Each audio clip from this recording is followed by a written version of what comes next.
జై తెలుగుదేశం, జై తెలుగుదేశం. నన్ను పరిచయం చేయమంటే మొత్తం స్పీచ్ చేశాడు రామ్మోహన్ రెడ్డి గారు. గౌరవ తెలుగుదేశం పార్టీ జాతీయ అధ్యక్షులు చంద్రబాబు నాయుడు గారికి, గౌరవ పాలిట్ బ్యూరో సభ్యులకి, గౌరవ శాసన సభ్యులకి, సీనియర్లకి, జూనియర్లకి, రాష్ట్ర ప్రజలకి, ముఖ్యంగా నాకు ప్రాణ సమానమైన తెలుగుదేశం పార్టీ కార్యకర్తలకి నా హృదయపూర్వక నమస్కారాలు.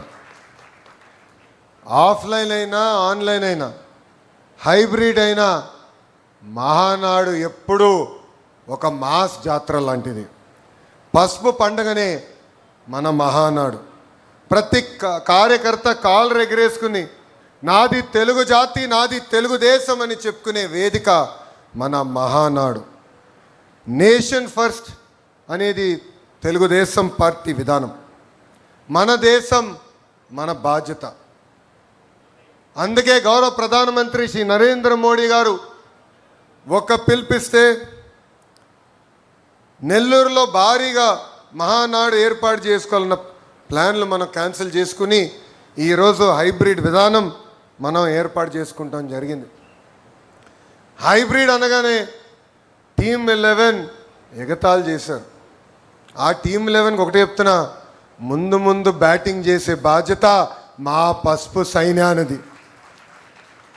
విశ్వవిఖ్యాత నడసార్వభౌమ స్వర్గశ్రీ నందమూరి తారక రామారావు గారు దేశానికే ఒక లెజెండ్. తెలుగువారి ఆత్మగౌరవం ఎన్టీఆర్, తెలుగువారి పౌరుషం మన ఎన్టీఆర్. సినిమాలో కానీ రాజకీయాల్లో కానీ ఆయన ఏనాడు ట్రెండ్ ఫాలో చేయలేదు. ఒక ట్రెండ్ సెటర్ మన ఎన్టీఆర్.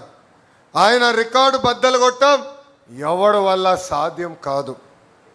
దేశానికే సంక్షేమం పరిచయం చేసిన వ్యక్తి మన ఎన్టీఆర్.